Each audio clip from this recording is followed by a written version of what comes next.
आज मैं जिस विषय पे आपसे बात करूंगा वो है परमेश्वर की दया। परमेश्वर की दया, पवित्र शास्त्र कहता है हम मिट नहीं गए, ये परमेश्वर की करुणा उसकी दया है, उसकी दया से हैं। हम अपनी योग्यता से नहीं हैं, परमेश्वर की दया से हैं। उसकी दया अमर है। पवित्र शास्त्र में एक वचन लिखा है और ये 2-3 जगह आया है बाइबल के अंदर कि यहोवा अनुग्रहकारी है। परमेश्वर की खूबी देखिए कैसा है परमेश्वर। सुनिए, आपकी जिंदगी में काम आएगा वचन। परमेश्वर कैसा है आपका, उसके स्वभाव को सुनिए। यहोवा अनुग्रहकारी है, दयालु है, विलंब से कोप करने वाला और अति करुणामय, करुणा निधान परमेश्वर है। यह परमेश्वर का दिल है जो आपके मेरे ऊपर अपने प्रेम को ऐसे प्रकट करता है। परमेश्वर अनुग्रहकारी है, लेकिन किसके लिए? कई लोग अपने जीवन को इस धरती पर असमय बर्बाद कर बैठते हैं और अपनी अज्ञानता के कारण। कौन सी अज्ञानता? अज्ञानता सबसे बड़ी यह है, हम परमेश्वर के वचन को सही रीति से नहीं समझते, उसकी आत्मा की बात को नहीं समझते। इससे बड़ी अज्ञानता मनुष्य के लिए कोई और नहीं है। इसलिए प्रभु का वचन कहता है मेरे ज्ञान के ना होने से मेरे लोग नाश हो जाते हैं। यानी कि विनाश का कारण यह है कि हम परमेश्वर का ज्ञान नहीं रखते। आज वचन सुनिए सबके लिए, परमेश्वर का ज्ञान ना रखना हमारे लिए विनाश का कारण है। और आज दुख की बात यह है, मसीह लोग इस विनाश की ओर बढ़ रहे हैं। चलिए कोई और बढ़े तो बढ़े, मसीह लोग इस विनाश के ट्रैक पे हैं।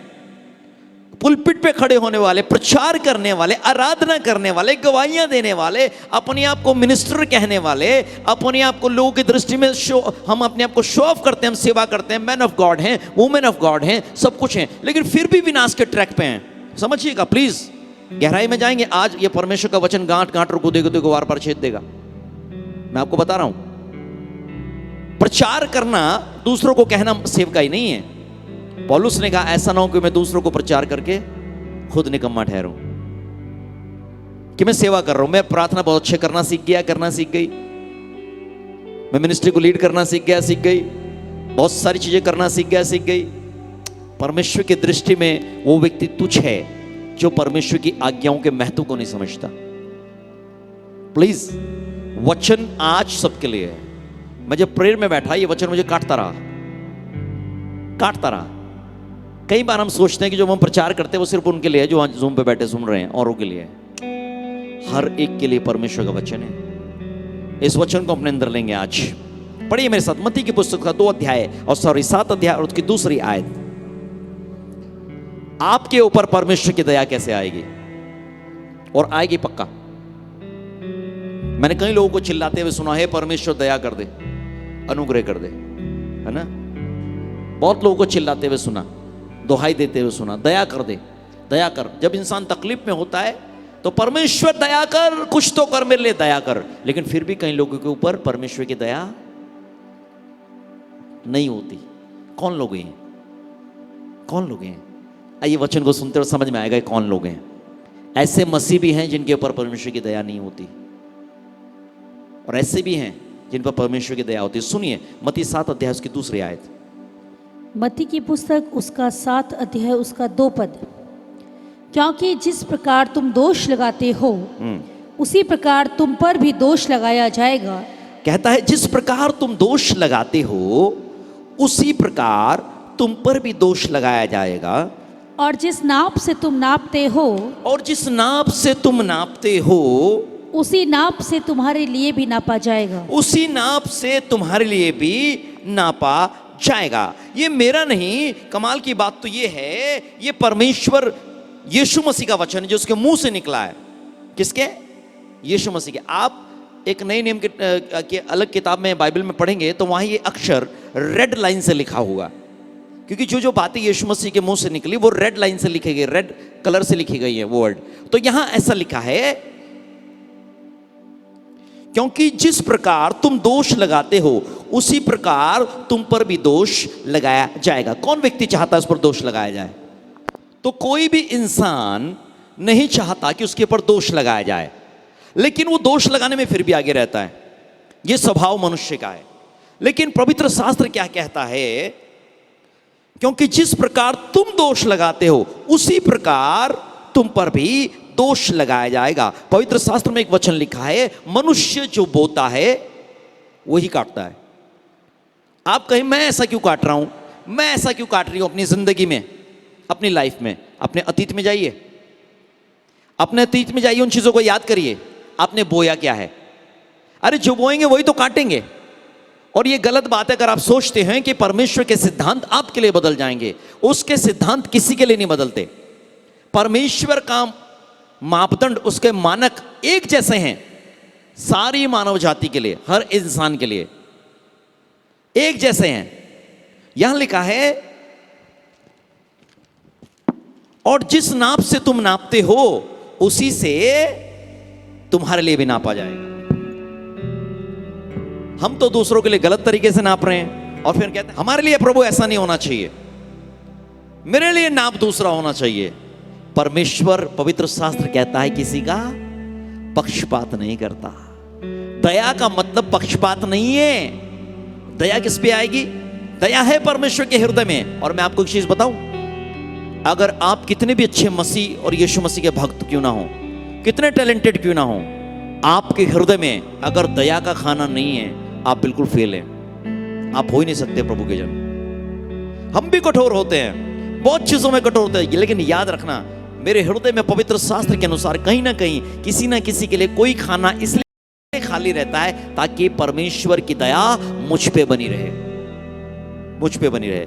क्योंकि वो कहता है जिस नाप से तुम नापते हो उसी के लिए तुम्हारे ऊपर नापा जाएगा। कई बार चर्च से लोग चले जाते हैं, सेवकाइयों से चले जाते हैं, हमें के लोगों को फर्क नहीं पड़ता। लोग बोलते हैं फर्क नहीं पड़ता, हम भी बोलते हैं फर्क नहीं पड़ता, बोलते हैं ना, ऐसा ही है ना? क्योंकि हमें भीड़ बहुत दिखाई देती है, कोई फर्क नहीं पड़ता, दशमांश बहुत आ रहा है, हमें कोई फर्क नहीं पड़ता। लेकिन ये वास्तविकता नहीं है। वास्तविकता ये है, हम उन लोगों के लिए और प्रार्थना करें, उन लोगों के लिए और प्रार्थना करें। सुधारना जरूरी है इंसान को। जो पोस्ट परमेश्वर आपको देता है वो ऐसी है जहां पे लोगों को करेक्ट करना जरूरी है। सुनिएगा आप, क्योंकि वो करेक्ट नहीं होंगे तो परमेश्वर से कभी कनेक्ट नहीं होंगे। लेकिन डिस्ट्रॉय करना प्रभु की इच्छा नहीं है और ये सेवकों की इच्छा भी नहीं होनी चाहिए। हालेलुया। नाश करने में परमेश्वर रुचि नहीं लेता, बचाने में रुचि लेता है। ये परमेश्वर का स्वभाव है। वो कहता है जिस नाप से तुम नापते हो उससे तुम्हारे लिए भी नापा जाएगा। जब किसी की बुराई करने की बात आती है, अक्सर हम इस काम में शामिल होते हैं, अधिकांश। और जब अपनी बुराई होती है तो हमसे बर्दाश्त नहीं होती। लेकिन प्रभु क्या कहता है? बेटा जिस नाप से नापोगे उससे नापा जाएगा। मेरे साथ ऐसा क्यों, मेरे साथ ऐसा क्यों हो रहा है? बिल्कुल होगा, क्यों नहीं होगा? आसमान और जमीन टल जाएगा, परमेश्वर का वचन कदापि ना टलेगा। वो सच्चा है हर किसी के लिए। जैसे नापोगे वैसा नापा जाएगा। पढ़िए मेरे साथ मत्ती उसका 5 अध्याय और 7वीं आयत।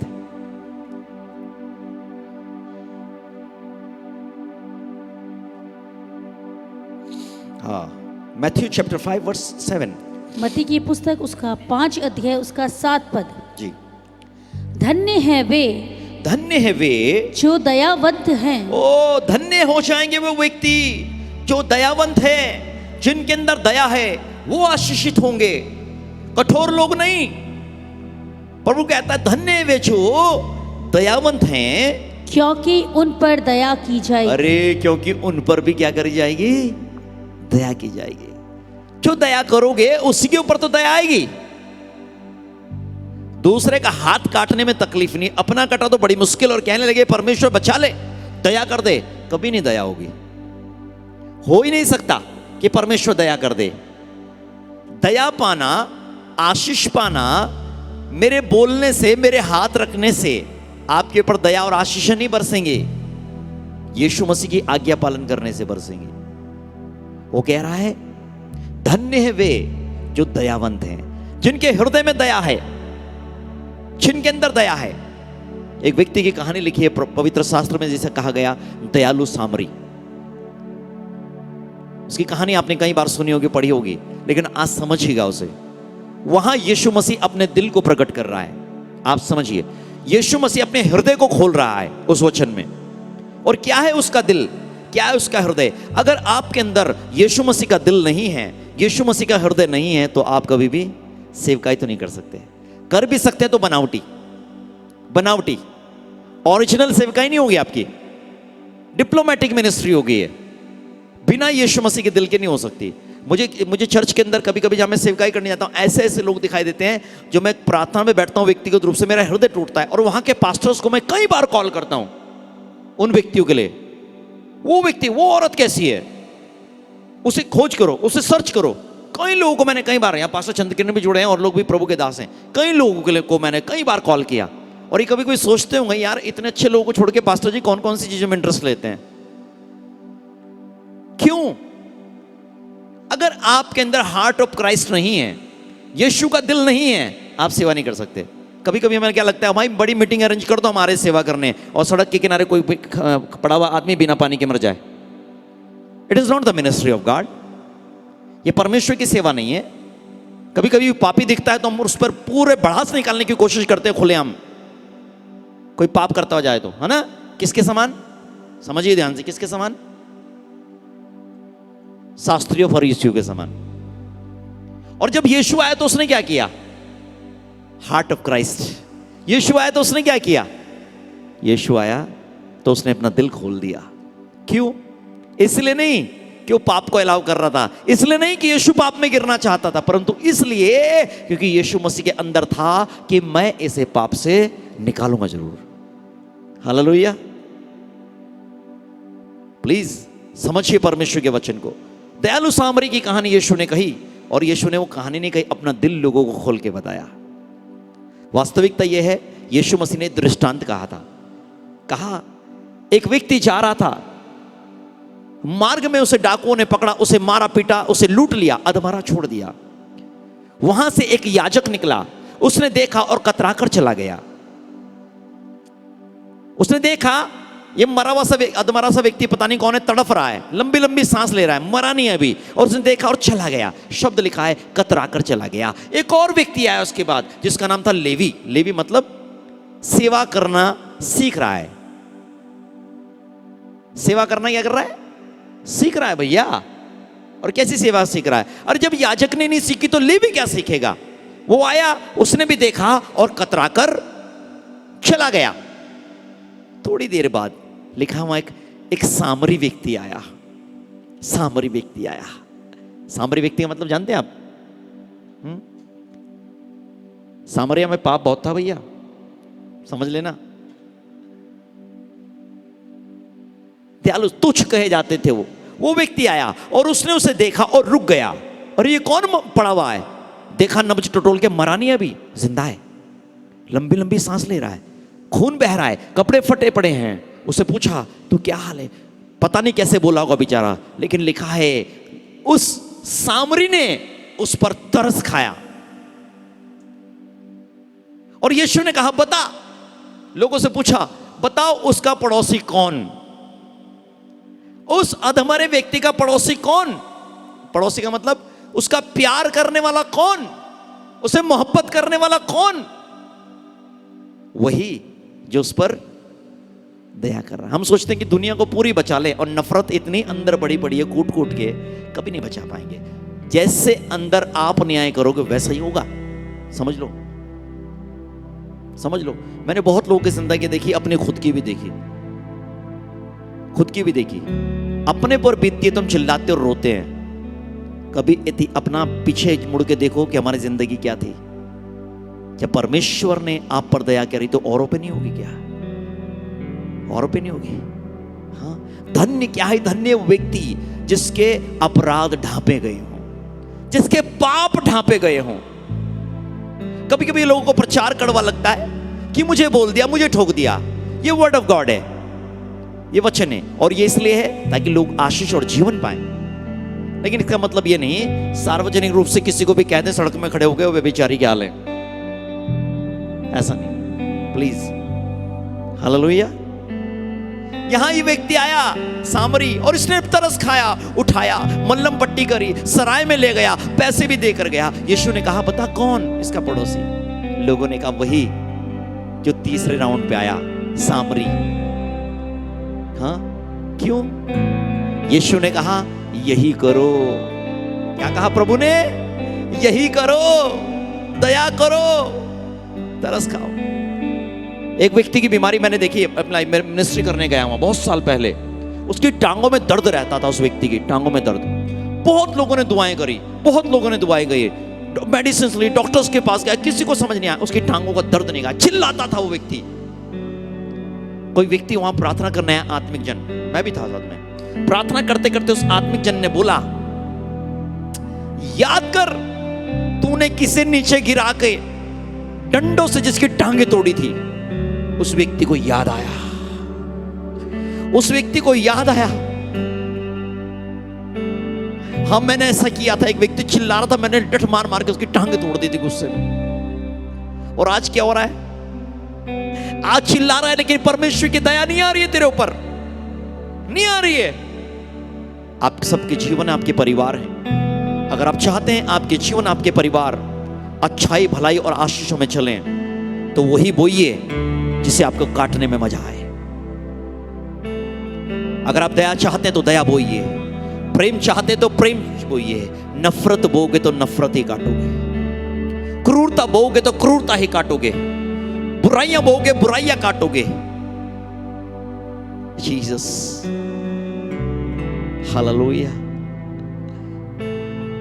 वो दयालु सामरी। ये कहानी यीशु ने क्यों बढ़ाई मालूम आपको? यीशु मसीह ने कहा, एक वचन लिखा है, मैं बलिदान नहीं परंतु दया चाहता हूं। हाँ, आज हम क्या सोचते हैं? टाइट दे रहे हैं भैया, 10 दे रहे हैं, है ना, चर्च भी जा रहे हैं, वचन भी बोल रहे हैं, अपना काम पूरा कर रहे हैं, प्रार्थना भी कर रहे हैं, उपवास भी कर रहे हैं। हाँ, और जब सामने कोई आ जाए, चर्च में क्यों बैठा है? बाहर निकालो उसे,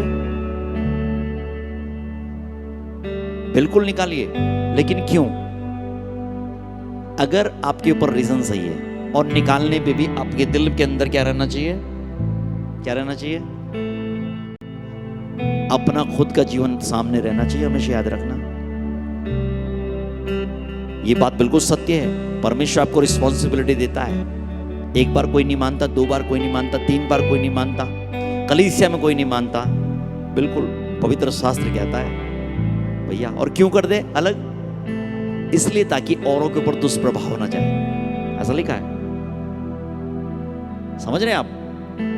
लेकिन याद रखना, रिपेंडेंस से बड़ी शक्ति कोई नहीं, पश्चाताप से बड़ी ताकत दुनिया में कोई भी नहीं है। कि जी आपकी प्रार्थना बेकार, वचन बोलना बेकार, 10वां देना बेकार, हाँ इतना कुछ करा चर्च के लिए, सब बेकार, लेकिन पश्चाताप सबसे ऊंचे स्तर पे। रियल रिपेंडेंस, सच्चा पश्चाताप सबसे बड़ी शक्ति है, सबसे बड़ी। जिस नाप से तुम नापते हो उससे तुम्हारे लिए नापा जाएगा।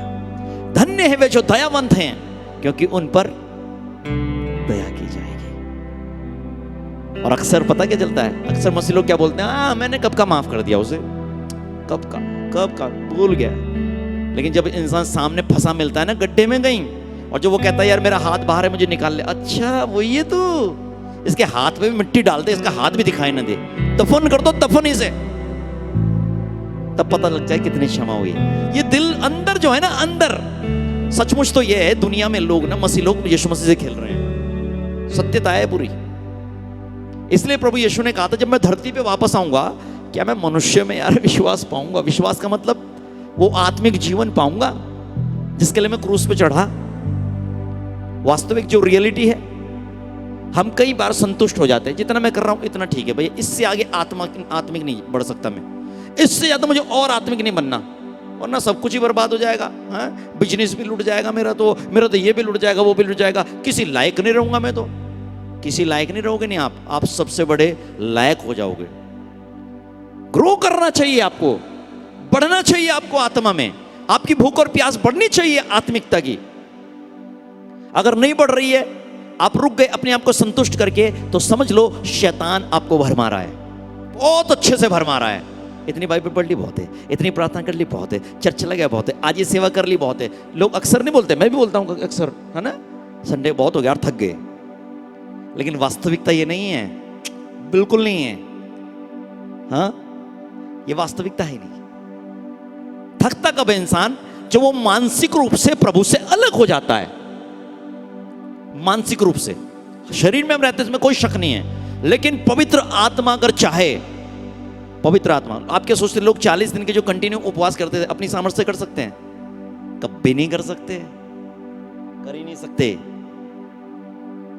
ये मन जो पवित्र आत्मा में लगा होता है, ये आपको उत्साहित करता है वहां ले जाने के लिए।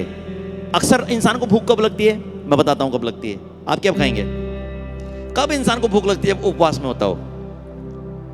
जब आपका दिमाग कहां जाता है?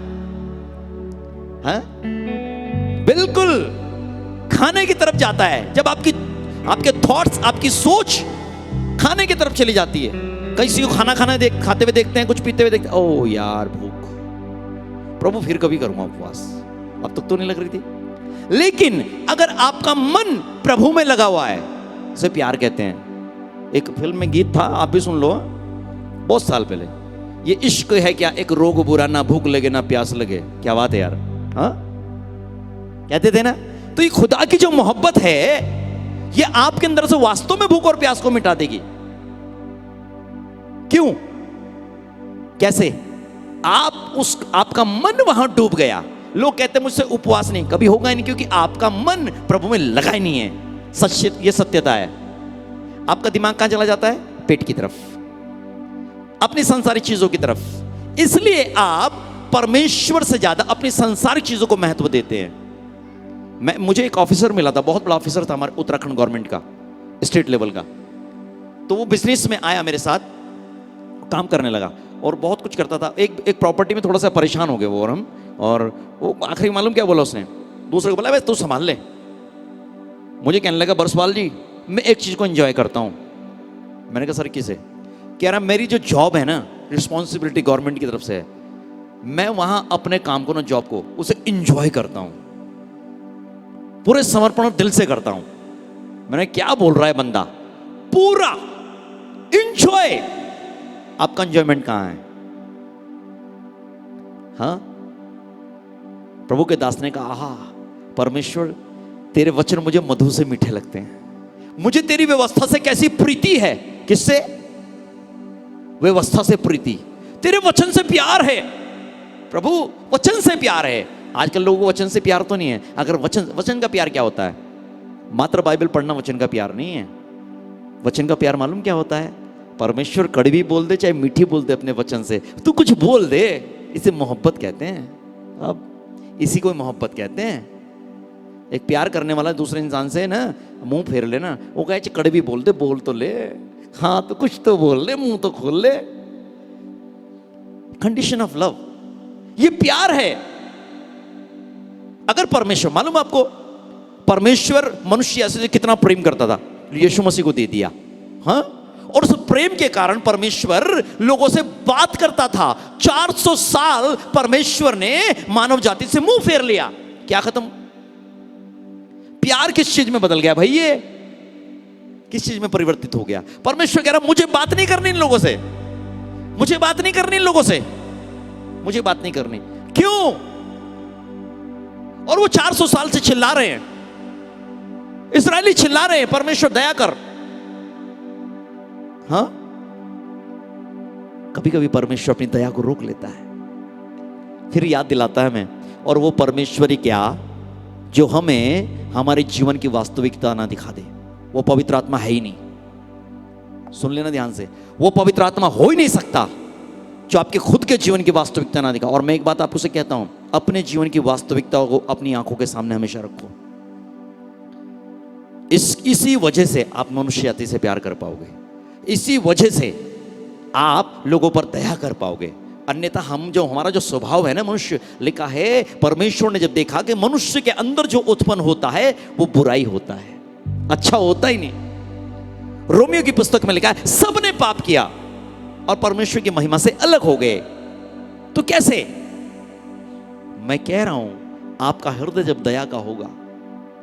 आपको मालूम सामरियों को तो पवित्र शास्त्र पढ़ना भी अलाउ नहीं था, और उसके अंदर कितना अच्छा हृदय था। कैसा? कभी कभी कोई कोई व्यक्ति मुझे ऐसा मिलता है दुनिया में, उसकी बातचीत से, उसके वे ऑफ टॉकिंग से, उसके व्यवहार से ऐसा लगता है यार ये पक्का मसीह है क्या, मसीह व्यक्ति है क्या है। पता चलता है वो कहता है नहीं मैं क्रिश्चियन तो नहीं हूं, मेरा स्वभाव ही ऐसा है।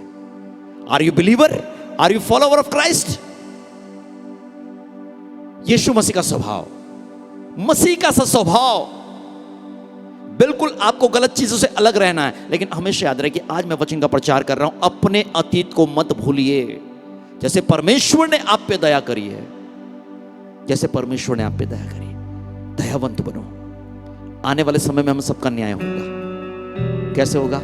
और परमेश्वर कह रहा है कुछ लोगों का न्याय बिना दया के होगा। ऐसा लिखा है पवित्र शास्त्र में, कुछ लोगों का न्याय बिना दया के होगा और कुछ लोगों का न्याय दया के साथ होगा। अजीब बात है। परमेश्वर कौन लोग हैं जिनका न्याय दया के साथ होगा? कौन चाहता है इसका जिसका न्याय निर्दयता से हो? कोई नहीं चाहता ना। अगर आप नहीं चाहते निर्दयता से हो तो याद रखना, दया करना सीख जाओ। परमेश्वर काउंट करता है इन चीजों को। दया करो, दया करो, हालेलुया, दया करो दूसरों के ऊपर, तब परमेश्वर हम पर दया करेगा। हालेलुया। मत्ती 6:12 आयत, यीशु मसीह ने आके कुछ कहा, इसे सुनेंगे। मत्ती की पुस्तक उसका 6 अध्याय उसका 12 पद। और जिस प्रकार हमने अपने अपराधियों को क्षमा किया है। कौन कौन ये प्रार्थना, जो ये प्रार्थना करता है ना, यीशु मसीह ने सिखाई, वो लोग हाथ उठाओ। कौन कौन ये दुआ करता है, हमारे पिता तू जो स्वर्ग में है? यीशु मसीह ने प्रार्थना सिखाई थी ना, वो लोग जो करते हैं वो हाथ उठाओ जो जूम पे हैं। कौन कौन करता है?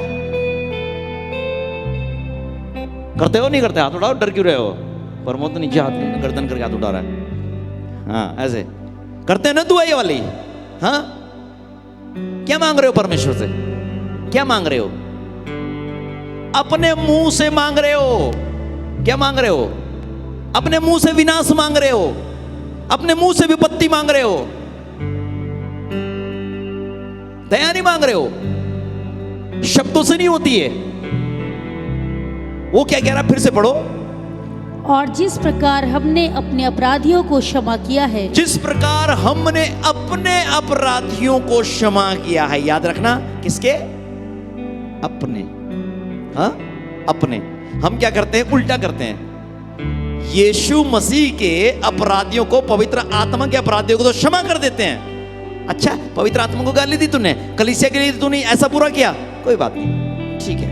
और मुझे कह दिया, मेरे बच्चे को कह दिया, मेरी पत्नी मेरे पति को कह दिया, बर्दाश्त नहीं है बिल्कुल भी, निपटा दूंगा। है पवित्र आत्मा की इज्जत कुछ नहीं है। इसे कहते हैं lacking of the knowledge of word of God. मेरे ज्ञान के ना होने से मेरे लोग नाश हो जाते हैं। क्यों? दिल में प्यार नहीं है। मैंने एक परिवार से बात करना छोड़ दिया, बिल्कुल बात करना छोड़ दिया एक परिवार से, बिल्कुल। मालूम क्यों? वो परमेश्वर में थे, प्रभु यीशु में थे। प्रभु यीशु ने बड़े उपकार किए, बड़ी दुर्घटनाओं से, मृत्यु से उन्हें बचाया। आज वो प्रभु यीशु को छोड़ दिया और क्या कर रहे हैं? अब पवित्र आत्मा के यीशु मसीह के अगेंस्ट काम करते खड़े हो गए। सामने पढ़ते मैं हाय हेलो भी नहीं करता, मुझे अंदर गलत फील होता है अपने आप में। लेकिन क्यों? मैंने कहा जब मुझे उल्टा कहते तो मैं बात करता था, हाय हेलो जय मसीह सब करता था, जब तक मेरे अगेंस्ट काम करते थे। लेकिन जब उन्होंने पवित्र आत्मा के अगेंस्ट काम किया, कट ऑफ कर दिया मैंने, कट ऑफ। हालेलुया। समझिए, मुझे मालूम चाहिए कि नफरत इनके अंदर यीशु मसीह के और पवित्र आत्मा के प्रति है। वचन को समझिए, अपने गुनहगारों को माफ करो। लिखा है जिस प्रकार यीशु ने कहा ऐसी दुआ करना। कैसे? पिता के सामने जाके, हे पिता तू हमारे अपराधों को माफ करना, हमें स्वर्ग में ले जाना, हमें आशीष देना, हमें बरकत देना, हम चाहे दुनिया का बेड़ा गर्क कर दें। ऐसी वाले नहीं सिखा यीशु मसीह ने। कभी पढ़ते नहीं इस वचन को ढंग से, है ना? नहीं तो प्रार्थना बंद हो जाएगी, तालू चिपक जाएगी, जीभ निकलेगी नहीं। ये प्रार्थना यहां आके रुक जाएगी। आज के बाद बहुत लोगों की रुकेगी।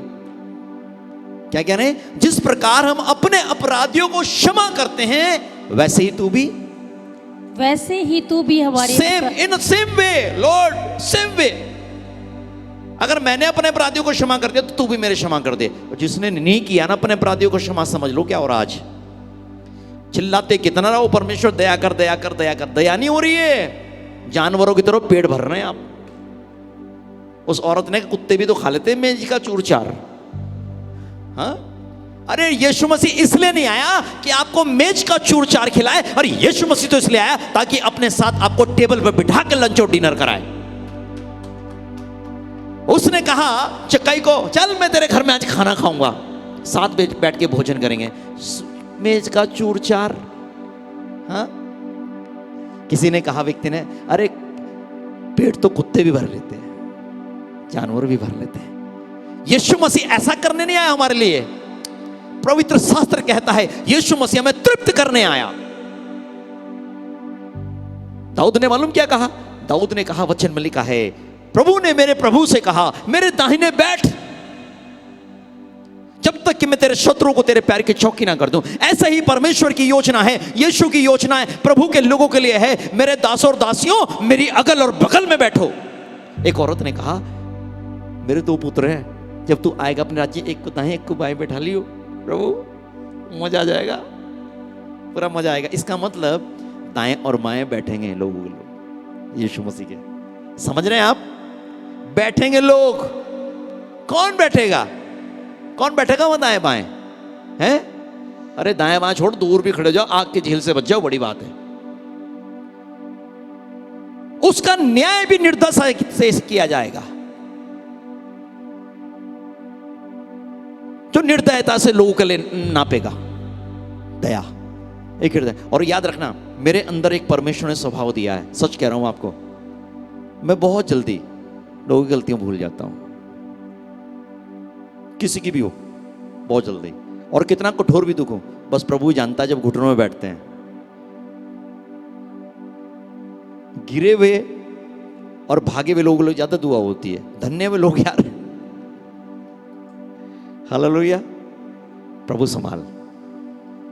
यीशु मसीह 99 भेड़ को पीछे छोड़ के चला गया था, लेकिन भेड़ को, समझ लेना, कौन सी भेड़? जो प्रभु यीशु को चरवाए के पीछे आना चाहती है, जो चाहती कि बस मैं अपने चला जाऊं तड़बे में, बोलते हैं ना, वहां बढ़िया थी जिंदगी। कुछ भेड़ों को मजा आता है झाड़ियों में, उनकी टेंशन ना लो। वो कहता है धन्य है वे जो दयावंत हैं। प्रभु यीशु ने दुआ सिखाई, तुम इस प्रकार से प्रार्थना करना, हे हमारे पिता तू जो स्वर्ग में है, तेरा नाम पवित्र माना जाए, तेरा राज्य आए, तेरी मर्जी जैसे आसमान पर होती है वैसे जमीन पर पूरी हो। कितनी चीजें प्रभु ने सिखाई। एक वचन इसमें डाल दिया, क्या? जिस प्रकार हम अपने अपराधियों को क्षमा करते हैं, अपने अपराधियों को। यीशु मसीह को लोगों ने पता नहीं क्या क्या कहा, भयंकर तरीके से, है ना। फिर जब ये कहा ना, मालूम यीशु मसीह को क्या कहा? व्यभिचार के संतान तक कहा यीशु मसीह को लोगों ने। रिएक्ट नहीं किया प्रभु यीशु ने, रिएक्ट नहीं किया, है ना। उल्टा सीधा कहा, दाढ़ी नोच दी, बाल नोच दिए, गालियां दी, थप्पड़ मारे, क्रूस पे चढ़ा दिया, फिर भी क्या कहा? दया करो। एक जगह प्रभु यीशु ने क्या बोल दिया? जब उन्होंने कहा, अरे तो दुष्ट आत्माओं के सरदार बाल जबूल की सहायता से दुष्ट आत्माओं को निकालता है, तब यीशु ने कहा। जब पवित्र आत्मा को दुष्ट आत्मा लोगों ने कहा, तब प्रभु यीशु ने कहा, सुनो, मनुष्य के पुत्र के बारे में, परमेश्वर के पुत्र के बारे में कुछ कहोगे, क्षमा हो जाएगा। पवित्र आत्मा के बारे में, विषय में कुछ कहोगे, क्षमा ना होगा।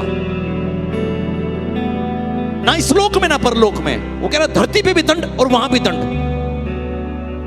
Honour the holy spirit, honour the anointed one always. हम अपने घर में, अपने परिवार में अगर किसी अभिषिक्त व्यक्ति की पहचान नहीं कर सकते, हम तब भी गलत हैं। Jesus Lord, hallelujah. अपने आप में आओ या तो अपने आप से बाहर आओ, वर्ड ऑफ गॉड में जियो। परमेश्वर आपको परमेश्वर में ले जाना चाहता है। परमेश्वर का मतलब स्पिरिट ऑफ गॉड में आपको इंक्रीज करना चाहता है। मिनिस्ट्री में, अभिषेक की मिनिस्ट्री में इंक्रीज करना चाहता है। मैं देख रहा हूं ये रुका हुआ हेलीकॉप्टर अच्छा नहीं है, ये रुका हुआ एरोप्लेन अच्छा नहीं है, इसे ग्रोथ करना चाहिए, इसे बढ़ना चाहिए आत्मिक वरदानों में। मुझे बड़ा दुख हुआ, यहां लोग दुआ कर रहे थे, कितने ऐसे ऐसे लोगों को परमेश्वर दर्शन दे रहा था रात में, और जो एक्सपर्ट्स लोग थे वो ठप थे, बिल्कुल ठप। क्यों? जानते हो क्यों? रीजन क्या है उसका? क्यों पवित्र आत्मा उनसे बात नहीं कर रहा है? क्यों पवित्र आत्मा ने उनसे बात नहीं करी? क्यों यीशु ने उनसे बात नहीं करी?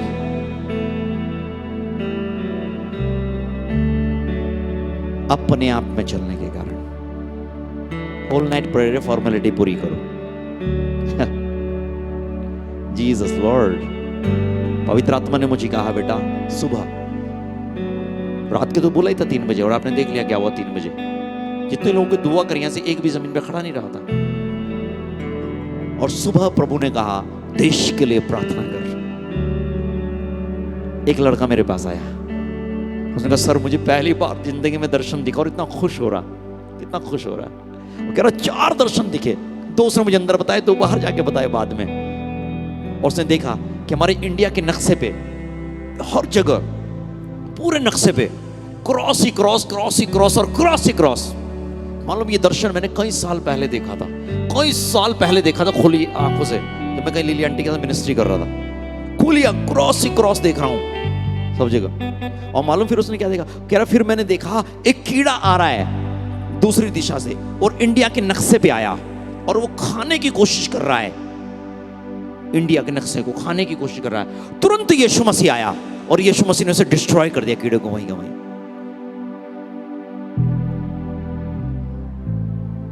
दर्शनों में बढ़ो। जहां दर्शन की बात नहीं होती वहां लोग निरंकुश हो जाते हैं। बहुत सारी बातें तो होती हैं, बुराई की बात होती है, काम की बात होती है, दुनिया की तमाम खाने की बात होती है भैया, शॉपिंग की बात होती है, बिजनेस की बात होती है, सारी बातें होती हैं। कभी सैटरडे को ये बात होती है संडे को कुछ नया करेंगे, कभी ये बात होती है संडे को मिनिस्ट्री कैसे करेंगे, कभी ये प्लान बनता है आपके अंदर कि यीशु की सेवकाई को आगे कैसे बढ़ाएंगे।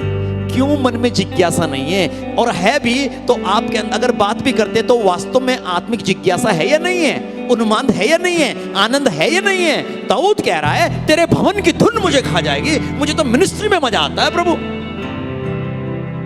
राजा जरूर था ये, लेकिन मिनिस्ट्री भी करता था, दुष्ट आत्माएं निकालता था, मजा आता था ऐसे। हाँ?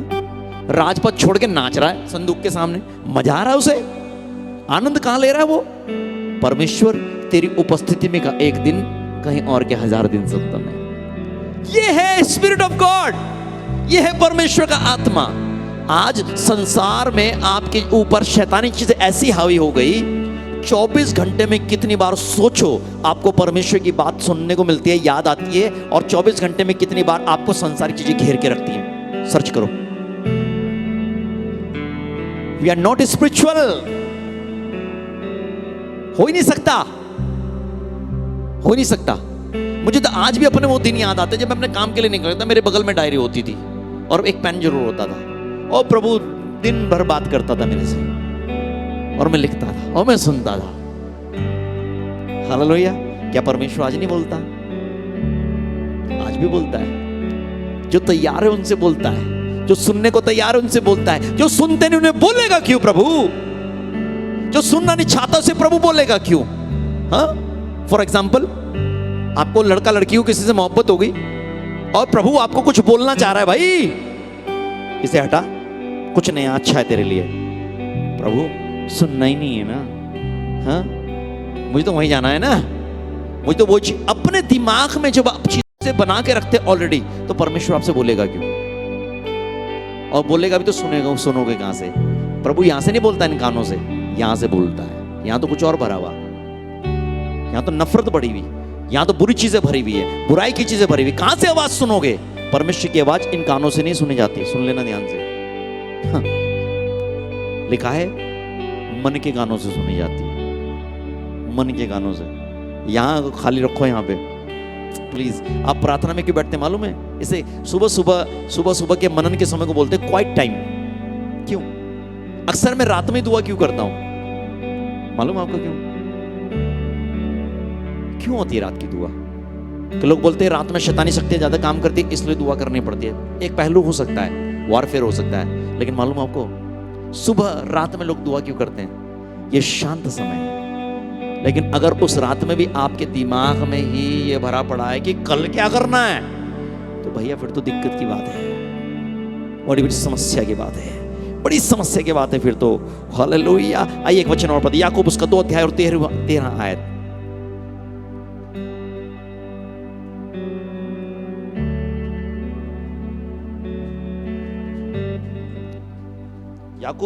याकूब की पत्री उसका 2 अध्याय और 13 आयत। याकूब की पुस्तक उसका 2 अध्याय उसका 13 पद। जी। क्योंकि जिसने दया नहीं की, क्योंकि जिसने दया नहीं की, उसका न्याय बिना दया के होगा। हाय हाय हाय, उसका न्याय बिना दया के होगा। मालूम आपको, जब हमारे देश के अंदर कानून है, कोई गलत करता है उसे सजाए मौत दी जाती है। बहुत अपराध 302 सजाए मौत, फांसी की सजा। लेकिन देश में एक ऐसी व्यवस्था है कि आपके पास अधिकार है, लास्ट में आप हमारे देश के प्रेसिडेंट को, राष्ट्रपति को अप्रोच कर सकते हो एक एप्लीकेशन डाल के, और उस व्यक्ति के बारे में बहुत सारी रिपोर्ट्स राष्ट्रपति मंगाएगा कि भाई इसका आचरण कैसा है, सजा जरूर हुई से, ये व्यक्ति कैसा है, कैसा नहीं, कैसा चल रहा है, कैसा स्वभाव चल रहा है ना, जेल में भी कैसा है, सारी चीजें होती हैं वहां। हाँ, और अगर राष्ट्रपति को नहीं लगेगा कि नहीं भाई ये तो बड़ा बेकार और क्रूर आदमी है, तो वो उस पर लिख देगा इसकी सजा बिल्कुल बनी रहेगी, इसे मौत दी जाए, तुरंत लिख देगा। और जब किसी की रिपोर्ट पढ़ता है, नहीं ये अच्छा है, सुधर रहा है, इसके अंदर दया आ गई, इसके अंदर प्रेम आ गया, इसके अंदर ये चीजें, अच्छी चीजें आ गई, तब राष्ट्रपति क्या लिखता है, इसकी मौत की सजा को माफ कर दिया जाए। पढ़िए फिर से इस वचन को। हाँ, आज आपको वचन कुछ को अच्छा कुछ को बुरा लग रहा है, लेकिन ये आईना है परमेश्वर का वचन। याद रखना, याद रखना, आने वाले समय में पूरा होगा। परमेश्वर का स्वर्गदूत लिखता है हर चीज, जितनी रिकॉर्डिंग कैमरा कर रहे हैं तो वो करता है, समझ लेना अभी। हाँ, क्योंकि जिसने दया नहीं की, क्योंकि जिसने दया नहीं की, उसका न्याय बिना दया के होगा। उसका न्याय बिना दया के होगा। जिसने दया नहीं करी, उसका न्याय कैसा होगा, बिना दया के। ओ काश प्रभु दया कर दे, गलती तो होगी, प्रभु दया कर दे। हाँ, प्रभु कह रहा तूने माफ करा था, हाँ तूने तो टांगे तोड़ दी, अब तेरी टांगों में दर्द हुआ तो क्या कह रहा, दया कर दे प्रभु। Understand the word of God, understand the will of God. आज बहुत सारे, मालूम कई लोग क्या करते हैं, दूसरों के परिवारों को तोड़ने में लगे रहते हैं जिंदगी भर, कुछ ना कुछ करके तोड़ते हैं, कुछ ना कुछ करके तोड़ते, युक्तियां बना के रखते हैं ना, किसी के घर को बर्बाद करने में लगे रहते हैं। और घूम के चीजें जब अपने ऊपर आती हैं, वो आने वाले पक्का आती हैं, क्योंकि मनुष्य जो होता है वही काटता है। तब चिल्लाते हैं प्रभु दया कर दे, क्यों मेरे परिवार घर में ऐसा हो रहा है, क्यों हो रहा है। प्रभु कह रहा क्यों नहीं होगा, पीछे जा, किताब के पन्ने पीछे पलट जरा, थोड़े से पलट ले, इतिहास में जा, तब वहां देख के पढ़ता तो ओ तेरी जहां तो अपनी तस्वीर है, क्या किया था। परमेश्वर कुछ कह रहा है, पढ़ो इस वचन को फिर से। क्योंकि जिसने दया नहीं की, क्योंकि जिसने दया नहीं की, उसका न्याय बिना दया के होगा। उसका न्याय बिना दया के होगा। जिसने दया नहीं करी, उसका न्याय भी बिना दया के होगा। परमेश्वर कह रहा है, आप अपने न्याय में दया मांग रहे हैं या परमेश्वर की क्रूरता देखना चाहते हैं। हाँ, सदोम और अमोरा को याद रखो, याद रखो। अय्यूब ने मालूम क्या बोला था परमेश्वर को, जब अय्यूब का चल रहा था समस्या का समय, क्या बोला था उसने, परमेश्वर स्मरण कर मेरे इन कामों को। और प्रभु के कई अभिषिक्त लोगों ने प्रभु के सामने बोला है, परमेश्वर मेरे उन कामों को स्मरण कर जो मैंने भलाइयां की हैं, उसके कारण दया कर। और परमेश्वर ने स्मरण करके उन पर दया करी।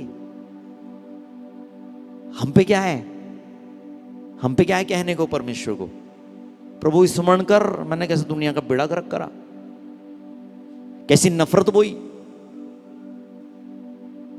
हाँ, अभी मैंने गुस्से में पिछले दिनों कह दिया किसी परिवार को, मैंने कहा मैं चर्च में देखना नहीं चाहता, दिखना नहीं चाहिए मुझे,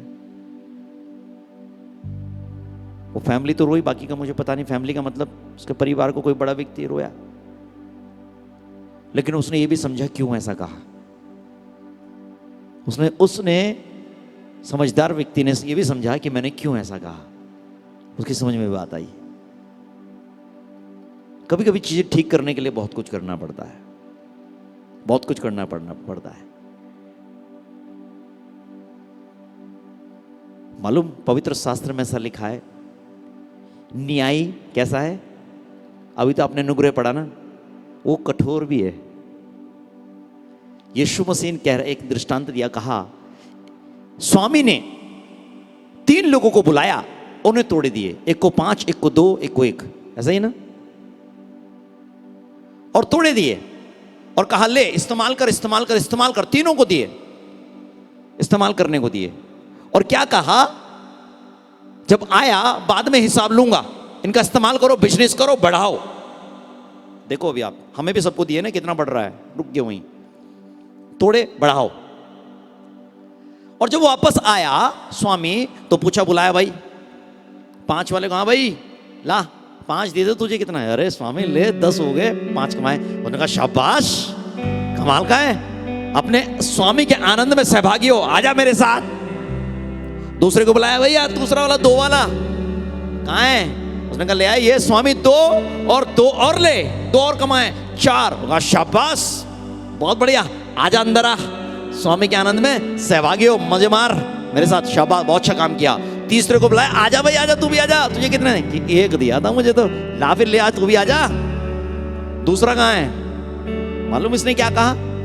उसने कहा स्वामी मुझे पता था तू कठोर है, जहां बोता नहीं वहां से काटता है, इसलिए मैंने तो ये वाला गाड़ के रख दिया, जमीन में तोड़ा, गाड़ दिया अपना, तोड़ा कि तू आएगा ऐसा कैसा ही वापस कर दूंगा तुझे। अधिकांश लोगों की स्थिति तो ऐसी ही चल रही है, आगे बढ़ना ही जा रहे, ऐसा ही। मालूम स्वामी ने क्या कहा? अबे मूर्ख, जब तुझे पता था तेरा स्वामी कठोर है, तो तूने इसे इस्तेमाल करके एक और क्यों नहीं कमाया? स्वामी कैसा तेरा? कठोर, कठोर, और न्याय भी है ना, न्याय भी हो। अब कहेंगे आप न्याय है तो दया कहां से आई, है ना, न्याय में दया कहां से आई? और न्याय इसी बात का तो है कि तेरा तूने जीवन कैसा जिया, उसका न्याय अब मैं यहां कर रहा हूं। तूने दया के साथ जिया है तो ले, तेरे ऊपर दया का न्याय कर रहा हूं मैं। तूने भलाई के लिए किया, मैं भलाई का कर रहा हूं तेरे लिए, यही तो न्याय है मेरा। कौन सा न्याय? तेरे जीवन की किताब देख के तो तेरा न्याय करूंगा। हालेलुया। आपके जीवन के काम में अच्छी चीजें होंगी ज्यादा या बुरी? आज अपने आप को जांचो, परमेश्वर क्या बोल रहा है आपसे? धन्य है वे जो दयावंत हैं, क्योंकि उन पर दया की जाएगी। एक समय ऐसा जरूर आता है मनुष्य के जीवन में जब वो चिल्लाता और कहता है परमेश्वर दया कर दे। उस समय आपको मालूम चलेंगी चीजें, परमेश्वर जब मैंने दया नहीं करी तो मेरे ऊपर दया कहां से होगी? है मर्सी, है मर्सी। हालेलुया। यूसुफ के बारे में लिखा था, वो मरियम को चुपके से त्याग देना चाहता था, है ना? क्या लिखा है मालूम आपको? वो उसे बदनाम नहीं करना चाहता था, इसलिए चुपके से त्याग देना चाहता था, क्योंकि वो धर्मी व्यक्ति था। प्लीज केयरफुल हो जाइए। मकसद बदनाम करना नहीं होना चाहिए, मतलब किसी को उगाड़ना नहीं होना चाहिए, मतलब मकसद करेक्ट करना होना चाहिए, मकसद दया और प्रेम होना चाहिए। अपने आप को देख लो, हम अपने आप को जांचें। प्रभु कहता है यदि हम अपने आप को जांचते तो दंड ना पाते। Hallelujah. Check ourself first, then others. प्रभु आपको बहुत आशीष दे। दयावंत बनो प्लीज। अगर मुंह पे ताला मार लोगे ना तो मैं कह रहा बहुत चीज अच्छी हो जाएंगी, बहुत चीज अच्छी हो जाएंगी, बहुत चीज अच्छी हो जाएंगी। परमेश्वर अपने कमजोर हिस्से को प्रभु के ऊपर डाल दो। आज अपने जीवन को जांचो और कहो आज परमेश्वर से, प्रभु मेरे जीवन में ये कमी है, प्रभु मैं बुराई नहीं करना चाहता, नहीं चाहती, लेकिन मेरे मुंह से निकलती है। मुझे ऐसी संगति से छुटकारा दे प्रभु। मैं गलत नहीं सोचना चाहता, सोचना चाहती, मुझे इस कमजोरी से छुटकारा दे प्रभु। मुझे दयावंत बना प्रभु, मुझे आत्मा और बुद्धि से भर दे। मैं आपको कह रहा हूं, आपके और मेरे तरीकों से चीजें कभी ठीक नहीं होंगी, बिगड़ेंगी, लेकिन वचन के अनुसार चलोगे तो परमेश्वर ऑटोमेटिकली काम करेगा। याद रखना, जो आप नहीं कर सकते वो परमेश्वर कर देगा। परमेश्वर आपके लिए कर देगा, कर देगा, 100% करेगा। लॉर्ड जीसस है मसीह। ये परमेश्वर का वचन है, मेरा नहीं है। यदि आप इसे मनुष्य का वचन समझ रहे हैं, आप मूर्खता करेंगे। ये पवित्र शास्त्र में यीशु ने कहा है। Jesus have mercy in Jesus, in Jesus, in Jesus, in Jesus. आइए सब अपने गुनाहों के लिए आज परमेश्वर से क्षमा मांगे, तौबा करें, प्रभु के सामने आए, उसके सिंहासन के सामने अपने गलती गुनाहों को मानते हुए गलत चीजों का अलावा बिल्कुल ना करें, लेकिन अपने हृदय में एक स्थान पर दया रखें। वो दया जो सही स्थान पर सही मनुष्य के लिए है, शैतान के लिए नहीं, शैतान के नहीं, शैतानी चीजों के लिए नहीं। यीशु, जीसस, जिस प्रकार हम अपने अपराधियों को क्षमा करते हैं, वैसे ही तू भी हमारे अपराधों को क्षमा कर दे, क्षमा कर दे परमेश्वर। आज कहो प्रभु से, क्षमा कर दे पिता, क्षमा कर दे मुझे भी, हम सबको क्षमा कर दे। मालूम, जब तक इंसान के पाप बने रहते हैं तब तक उसके ऊपर विपत्ति बनी रहती है, बीमारी और परेशानी बनी रहती है, लेकिन जब पाप हट जाता है, पाप क्षमा हो जाता है परमेश्वर की दया के द्वारा, तब उसके ऊपर आशीषें बहने लगती है, हीलिंग शुरू हो जाती है, चंगाइयां शुरू होती है, छुटकारा शुरू हो जाता है, आशीषें शुरू हो जाती हैं। मांगो परमेश्वर से। आपकी हीलिंग्स, आपकी आशीषें कहां रुकी हैं? क्षमा नहीं कर पाए बहुत लोगों को, क्षमा नहीं कर पाए, क्षमा कर दो आज। प्रभु वैसे ही आपका न्याय हमारा करेगा जैसे हम दूसरों का करेंगे। हम हमेशा दूसरों की कमियां गिनाते हैं, दुनिया को, दूसरे के पाप को उजागर करते हैं, दूसरे की गलतियों को उजागर करते हैं। हालेलुया। आइए आज इस आईने को अपनी तरफ घुमाएं। वो कह रहा, धन्य है वे जो दया करते हैं, उन पर दया की जाएगी। जिस प्रकार हम अपने अपराधियों को क्षमा करते हैं, वैसे ही परमेश्वर हमारे अपराधों को क्षमा करता है। हम अच्छे नहीं हैं दूसरों से, हम बहुत अच्छे नहीं हैं दूसरों से।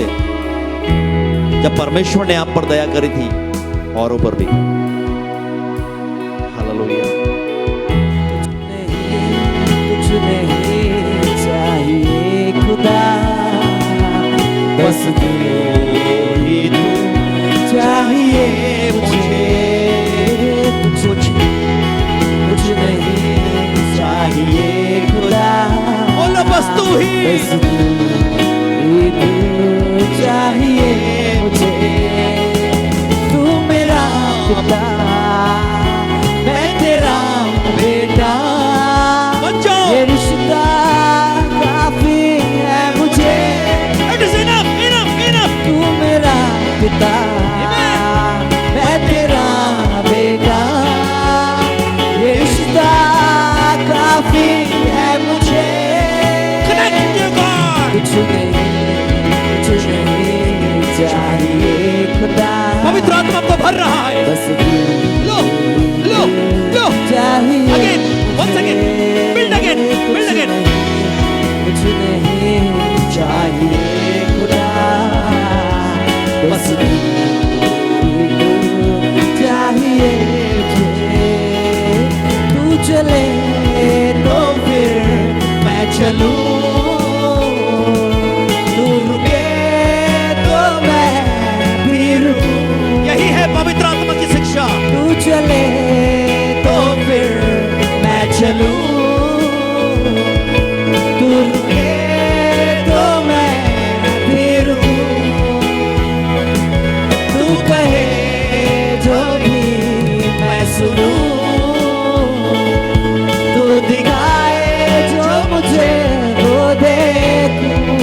नहीं चाहिए खुदा, बस तू ही तू बस तू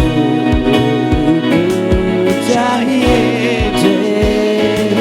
मुझे, कुछ नहीं चाहिए खुदा, बस तू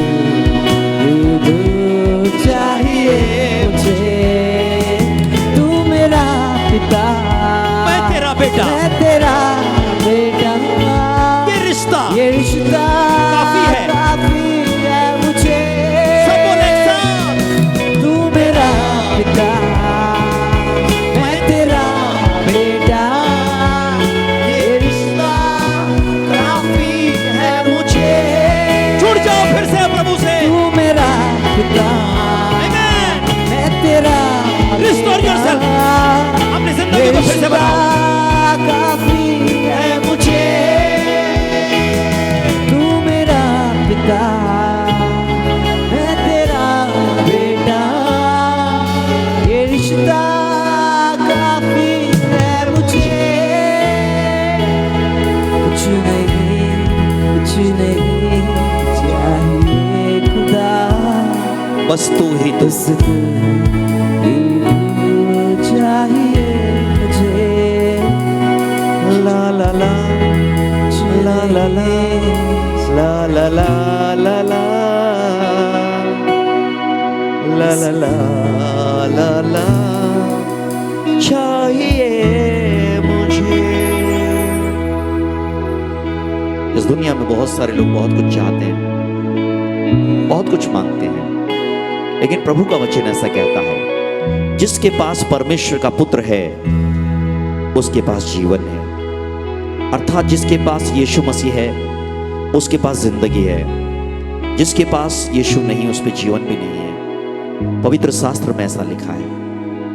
आप बहुत सारी चीजें मांगने की कोशिश ना करें, आज सिर्फ कहें, प्रभु यीशु, पवित्र आत्मा, तू मेरे मन और मेरे जीवन में आ जा, तू मेरे मन और जीवन में आ जा, तू मेरे घर में आ जा। मालूम आपको क्या होगा? प्रेरितों के काम की पुस्तक में लिखा है, जब पवित्र आत्मा तुम पर आएगा, जब परमेश्वर की उपस्थिति तुम पर आएगी, तब तुम सामर्थ्य पाओगे।